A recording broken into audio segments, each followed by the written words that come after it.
भारत के सभी राज्यों की खबर SNS न्यूज चैनल पर, खबर जो आपको रखे सबसे आगे।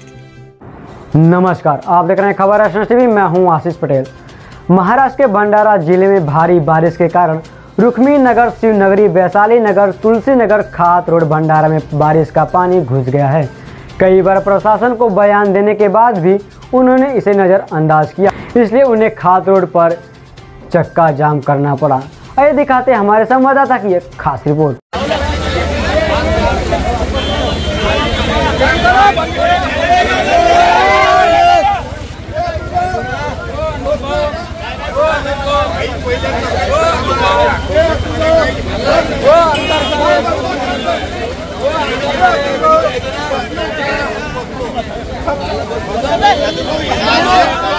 साहेब, तब्बल 6 तासापासून हा वर्षाव सुरू आहे। प्रशासन अजूनपर्यंत तुमच्या मागण्या पूर्ण करायला नाही आले। तुम्हाला काय बोलायचे आहे? प्रशासनाकडून कोणती मागणी आहे? अनेक वर्षापासून रुक्मिणी नगर, शिवनगर, वैशाली नगर येथे नेहमी पावसाचा पाऊस आला की नेहमी त्यांच्या घरात पाणी जात आहे। प्रशासन एवढ्या वर्षापासून झोपला आहे, आमदार झोपला आहे, खासदार झोपला आहे, रस्त्यावर लोक आहेत, घरामध्ये पाणी आहे, पण प्रशासन लक्ष देत नाही। हा नेहमीचा विषय आहे। याच्यात आज आम्ही सर्व खात रोडवासी रस्ता जाम करून आंदोलन करत आहोत आणि प्रशासनाला जाग आल्या पाहिजे यासाठी प्रशासन मुर्दाबाद।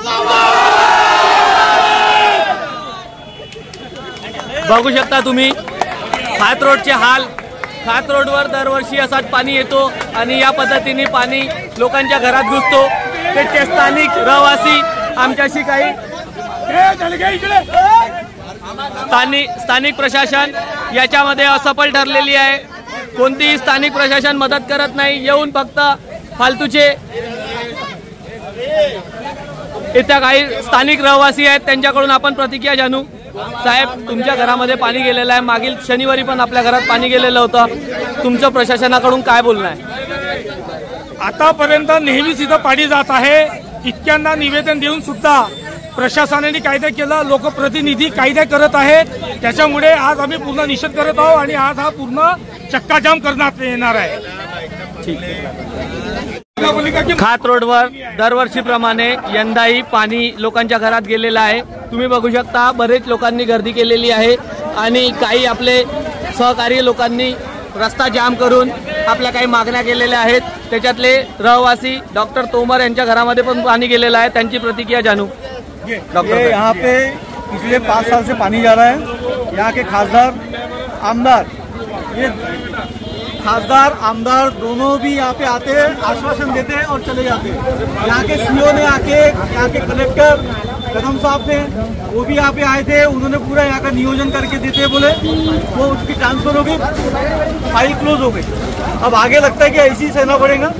आमच्या या खात रोडचे माजी नगरसेवक पण त्यांच्या अथक प्रयत्नातून पण यश आलेलं नाही। समोर बघू त्यांच्या प्रयत्नाला काय यश येते। रुपेश भाऊ, आपण या क्षेत्रातले नगरसेवक राहिलेले आहेत, आपल्या अनेक मागण्या पूर्ण झाल्या, अनेक मागण्या पूर्ण नाही झाल्या, आपल्या काय मागण्या आहेत? मागील 10 वर्षापासून या ठिकाणी छोटासाही पाऊस आला की प्रत्येकाच्या घरात असो, व्यापाऱ्यांच्या दुकानात असो, हा पाऊस घुसतो आणि त्यामुळे रहिवाशांचा आणि दुकानदारांचं फार मोठं नुकसान होत आहे। आणि 10 वर्षापासून हीच समस्या आहे। पाऊस घुसला की आमच्यासारखे येतात, फोटो काढतात आणि आम्हाला आश्वासन देतात।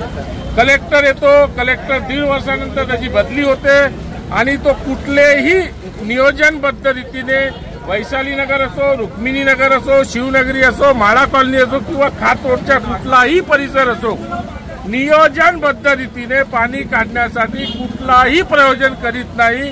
आणि आलेल्या पावसामध्ये आमदार असो, खासदार असो, नगरसेवक असो, प्रत्येक जनप्रतिनिधी हा फक्त आश्वासन देतो आणि परमानंट सोल्युशन काढण्याकडे कोणाचाही कल नसतो आणि म्हणून ही परिस्थिती लोकांवर नेहमी येत असते।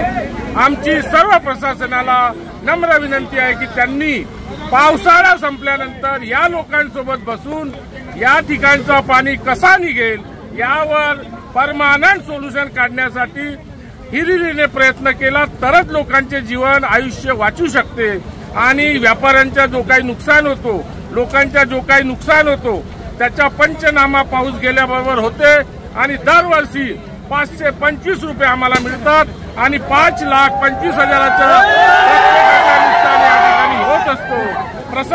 प्रशासनाने याकडे जातीने लक्ष देऊन परमानंट सोल्युशन काढण्याची भाषा करावी अशी त्यांना विनंती आहे।